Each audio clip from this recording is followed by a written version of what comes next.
बारिश हो रही थी।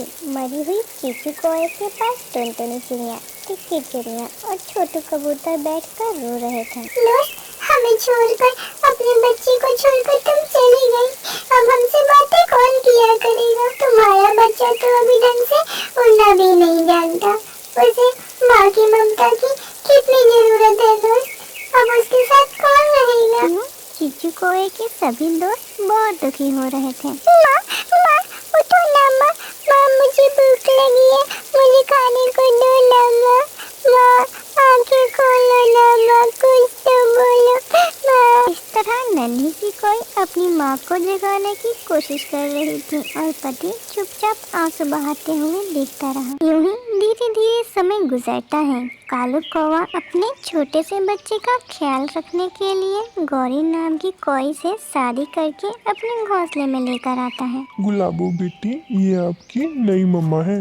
आज से ये आपका ख्याल रखेंगी और आपके लिए भोजन भी लेकर आया करेंगी। ऋषि कोई अपनी नई माँ को देखकर बहुत खुश होती है। गौरी कोई बहुत ही होशियार और कपटी थी। वो अपनी सौतेली बेटी से बिल्कुल भी प्यार नहीं करती थी। यूं ही धीरे धीरे समय गुजरा। एक दिन इतनी देर से देख रही हूँ, तुम मुझे घूर घूर के क्यों देख रही हो? माँ, भोजन दो ना, मुझे बहुत भूख लगी है। सुबह से मैंने कुछ नहीं खाया। मेरा पति जो खाना रंग गया है वो मैं तुझे दे दूंगी, तो मैं क्या खाऊंगी? चल भाग यहाँ से, अपना खाना खुद ढूंढ जाके। मेरी चीचू माँ मुझे कभी भी भोजन ढूंढने के लिए बाहर नहीं भेजती थी मम्मा। वो मुझसे बहुत प्यार करती थी, मुझे उनकी बहुत याद आती है।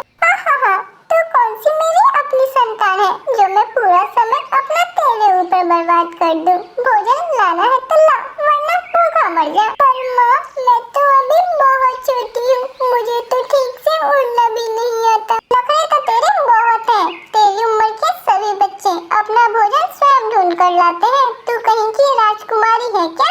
जब से आई हूँ तेरी नौकरानी बनकर रह गई। तू देखने में ही बस छोटी सी है, पर तेरा पेट बहुत बड़ा है जो कभी भरता ही नहीं है। ऐसा कहकर गौरी कोई उस छोटे से बच्चे को बाहर जाने के लिए जबरदस्ती करती है। अपनी सौतेली माँ के मुँह से ऐसी बातें सुनकर गुलाबो कोई अपने घोंसले से बाहर निकलती है और अपने नन्हे नन्हे पंखों से उड़ने की कोशिश करती है। वो गिरती है, संभलती है, यूं ही वो ज्यादा दूर तक उड़ नहीं पाती और एक जगह जमीन पर जाकर गिर जाती है। उसके पंख घायल हो चुके थे। वो अपनी माँ को याद कर रही थी। माँ, आप मुझे अकेला छोड़कर क्यों चली गई माँ? इससे अच्छा तो आप मुझे अपने साथ ही लेकर जाती माँ। माँ, नहीं माँ तो मुझसे बिल्कुल भी प्यार नहीं करती। वो तो मुझे खाने को भोजन भी नहीं देती माँ। सोच सोच कर वो छोटा सा बच्चा रोए जा रहा था। इतने में टुनटुनी चिड़िया और टिक्की चिड़िया वहाँ पर आए। उन दोनों की नजर कोए के बच्चे पे पड़ी। वो दोनों उस छोटे से बच्चे के पास आते हैं। क्या हुआ बच्चे, तुम यहाँ पे क्यों हो? तुम अभी तक ठीक से उड़ना नहीं जानते ना? क्या हुआ बच्चा, तुम रो क्यों रहे हो? बताओ मुझे, क्या हुआ बोलो। आंटी, मुझे माँ का प्यार चाहिए। मैं माँ के प्यार के लिए तरस रही हूँ। रोते हुए वो छोटा सा बच्चा कह रहा था। असल बात क्या है, ये टुनटुनी चिड़िया और टिक्की चिड़िया ने उस छोटे से बच्चे से पूछकर जान लिया। नन्ही सी कोई ने सारी बात बताई। ये जानकर टिक्की चिड़िया ने कहा, ये कैसी औरत है? इसका तो हृदय भी नहीं।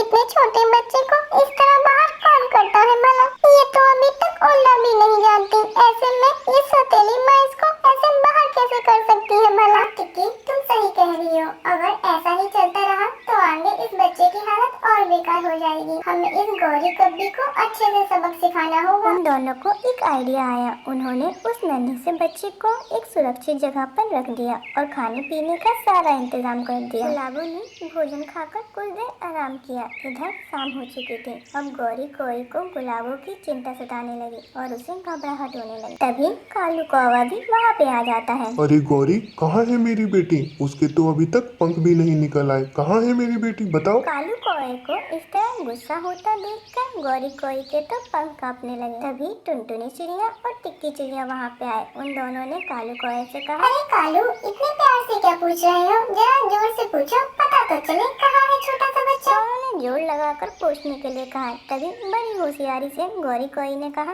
ये क्या बात हुई? मैंने कोई गलती की है क्या? इनके कहने पे आप मुझसे ऐसे पूछोगे? मैं यहाँ कोशिश कर रही हूँ कि अपना बच्चा आत्मनिर्भर बने, इसलिए मैंने उसे भोजन ढूंढने के लिए अपने घोंसले से बाहर भेजा। बस कुछ ही देर में वो आती ही होगी।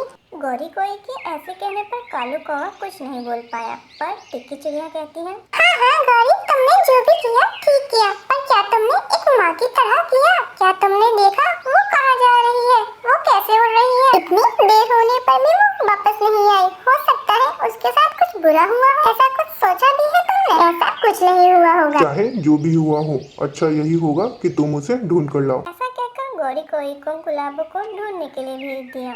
गौरी चारों ओर उड़ उड़ कर ढूंढती रही, गुलाबों उसे कहीं नहीं दिखी। ढूंढ ढूंढ कर थक हार कर वो अगली सुबह वापस अपने घोंसले में आ जाती है। अपना बच्चा कहीं नजर नहीं आया कालू जी। ये क्या किया तुमने? आज तेरी वजह से मैंने अपना बच्चा खो दिया। मेरी पत्नी तो पहले ही चली गई थी, आज तेरी वजह से मैं अपने गुलाबों को भी खो बैठा। तुम्हें यहाँ लाकर मैंने बहुत बड़ी गलती की है। अगर तुम यहाँ नहीं आती तो ऐसा कुछ नहीं होता। तभी टुनटुनी चिड़िया भी वहाँ पे आ जाती है। हो ना हो उस नन्ही सी जान को कोई चीरा कर खा गई होगी जरूर। यूँ उदास होने का नाटक कर रही थी टुनटुनी। उसे माँ की ममता तो दी नहीं तुमने, बिना पंख वाले बच्चे को उड़ने के लिए मजबूर किया। कैसी माँ हो तुम? इसने जन्म नहीं दिया ना, सौतेली माँ है, इसीलिए अपने बच्चे के साथ इतनी कठोर बनी। इस गौरी की बच्ची ने हमसे हमारी गुलाबों को छीन लिया। गौरी कोई हाथ जोड़कर अपनी गलती की माफी मांग रही थी, तभी टिक्की चिड़िया वहाँ उड़ती हुई आई। अब तुम्हारे माफी मांगने से भला क्या होगा? खोई हुई जान